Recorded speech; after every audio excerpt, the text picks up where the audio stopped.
Hey YouTubers, we're back again. We got a 2009 Ford Escape, you know, the one I've done mufflers and other things on.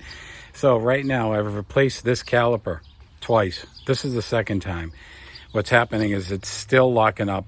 So crazy enough, this thing was smoking. I needed a hose to actually cool it down. So what I'm gonna do today, we're gonna change this brake hose and then we're gonna see if we can actually test it while it's off the car. But a couple things. We're going to need a 13 millimeter wrench up here. I've already soaked it down with some PB. We're going to need a 14 on the caliper itself, right here. And then there's some clips here. I've already lubed them. We're just going to use probably a pair of cutters or channel locks just to kind of force this off. We've got one here and we've got one up here. So, new part. That's the number I got. Hopefully that helps you.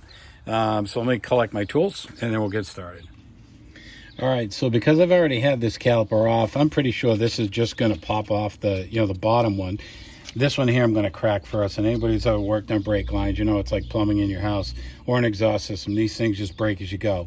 So my hope is this is going to loosen up. We're going to see what happens. Yeah, and we're going to hope that the tube doesn't spin. And so far, it looks okay. We're going to find out. Seems like it's rotating okay so far.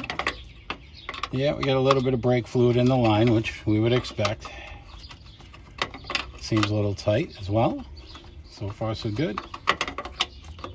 So I'm using, these flare wrenches. You don't need to, but, they help when you're doing this so you don't strip out the actual brake line, the actual nut. I've done this with adjustables. I've done them with just regular open-end wrenches. And typically what happens is these things strip out if they're super tight. So for now, knock on wood, this seems to be coming off okay.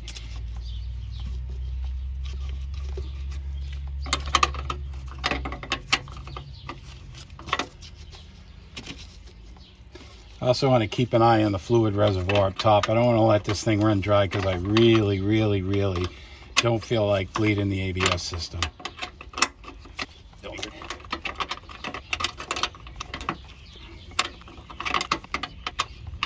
All's there.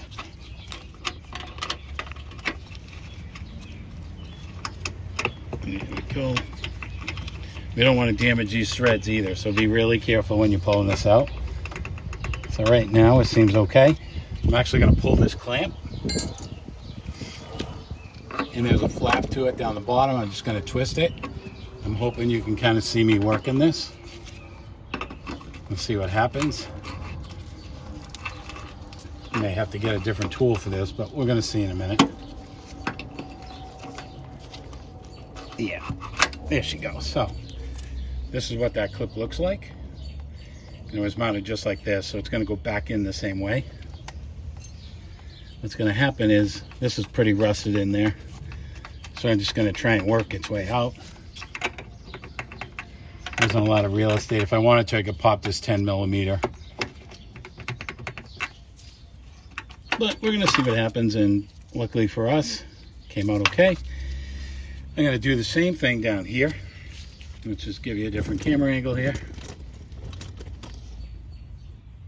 And we're going to do the same thing with that clamp. We hope that it comes out the same way.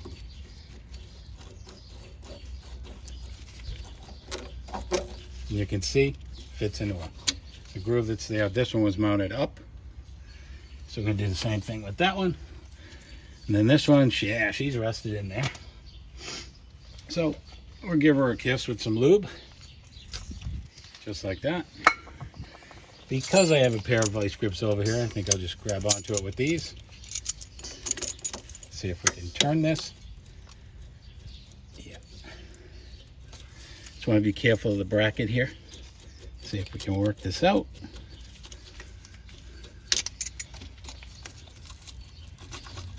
And there she goes. And so I thought it was going to slide out. It probably could do that too, but it seems to be working easier this way. So there's a groove right here that you can see, and that just fits in there just like that. I'll clean that out so it's not super rusted. So next thing I'm going to do, I'm going to slide on down to the caliper so we can get you a good angle of that. Right there. This is where we're going to use our 14. So I just happen to have 13 and 14 on the same wrench. See if we can slide this down here. And like I said, this one's already been loosened up. So probably going to come out with my fingers, which it is.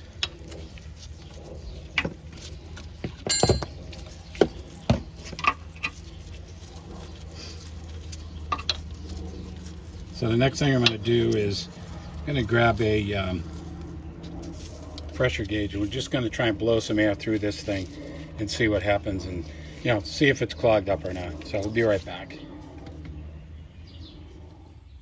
Okay, so for those of you who have had stuck brake calipers and you're not sure and you don't want to spend money up front, here's my old hose.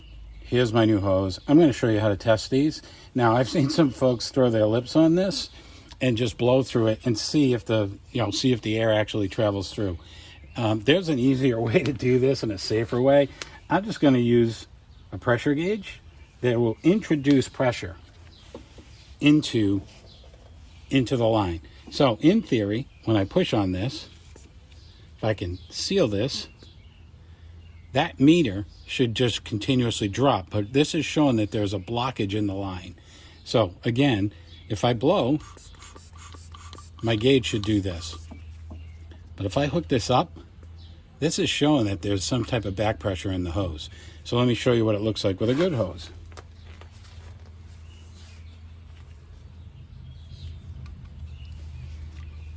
Kind of tough when you get brake fluid on your gloves. But same thing, hooked up the same exact way. I'm pressurizing it right now. It's free and clear. Okay? So hopefully that helps some of you guys out there. That's a quick way to test your hose instead of just going out and throwing 40 bucks at it and having to bleed your brakes. So I'm going to throw this in, we'll test it, and we'll see what happens, but we know this is bad.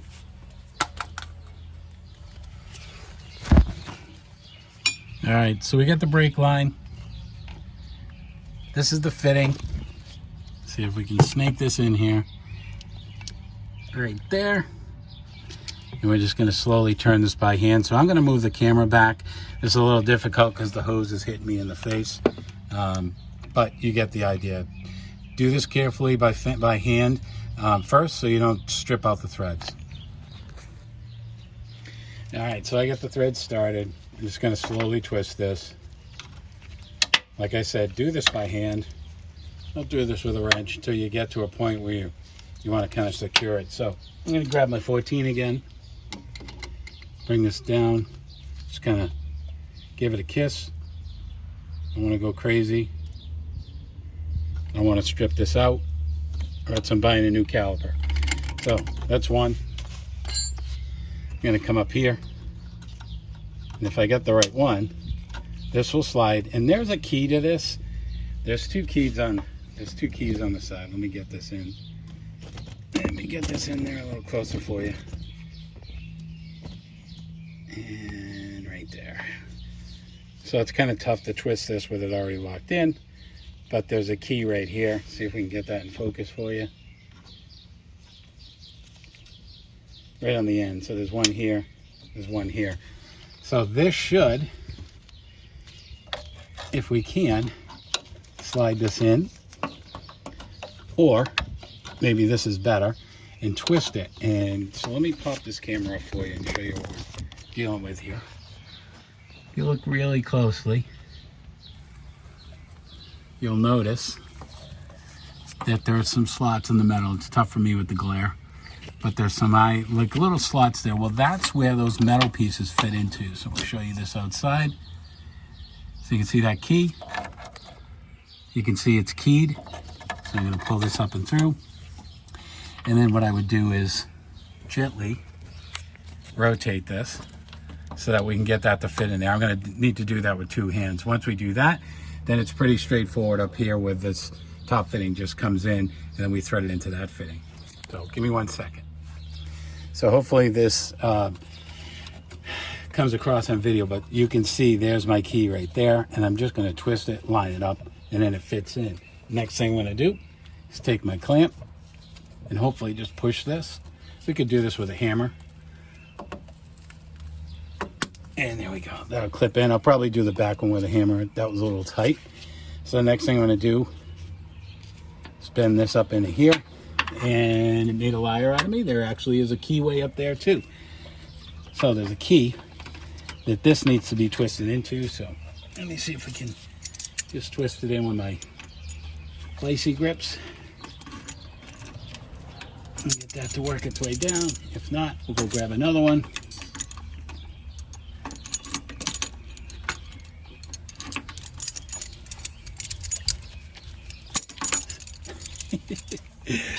Brake fluids causing the vice grips to slip out of my hand. There we go. Now what I'm going to try and do is line this up the best we can and not cross thread it. This is the fun part.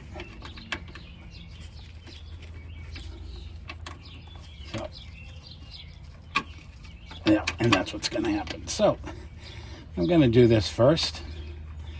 Try and thread it in there. Now that I got it in there, get it into my keyway. See if we can just tighten that down a little bit with my 13 millimeter.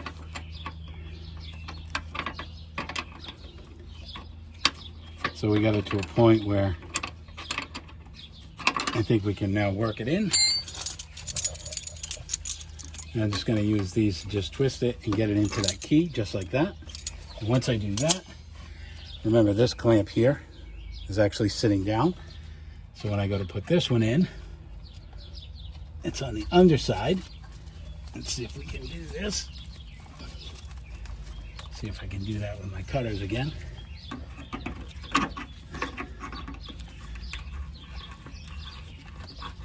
And there she goes. All right, so that's good. So next step is just tighten this up.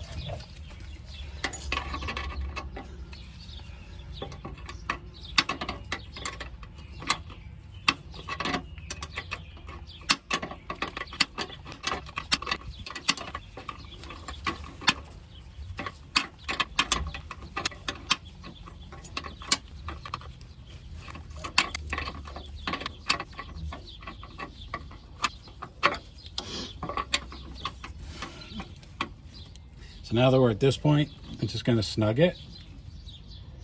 I don't want to go crazy. I'll check it for leaks, but I don't want to go crazy. So there's a couple ways to bleed your brakes. I've got all the tools. I've got different ways to do it, but the best way I find is let's just open up our bleeder valve, which is down there. We may need a different wrench for that. I don't think I grabbed that. It's usually like a 10. All right, we'll be right back. All right, we got our 10. So I'm just going to crack this. What I'm going to do is wait for the fluid to hopefully gravity feed out of here. That could take us a little while. So what I'm going to do is I'll stop the camera. But one thing you want to, oh, actually it's working out pretty well. So we're going to let this go for a second. I'm going to hook up a clear tubing here, drive it into here. And then what I'm going to look to see is if there's any air bubbles. We'll get it to a point where, you know, it's decent enough, but then we're going to do the, you know, step in the car, step on the brake, up, down, up, down. Everybody knows the drill for that. The other thing, if you suspect you have a bad caliper, let's just zoom this out a bit. What you can do is take a C-clamp and just compress this and just make sure that it retracts. And if it retracts, then you know you got a good caliper, you know, assuming everything's all good inside, and when you step on the brake, this expands and comes back. But for me, I already know this is a brand new caliper unless I damage it from the heat, but I doubt it. So we're going to let this continue to bleed. And at this point, we're pretty much close to the end. So, you know, if this video helped you, please hit the subscribe button, give me a like. If it didn't, give me some comments. Maybe somebody knows a better way. But hey, you guys have a great day, and we'll see you next time.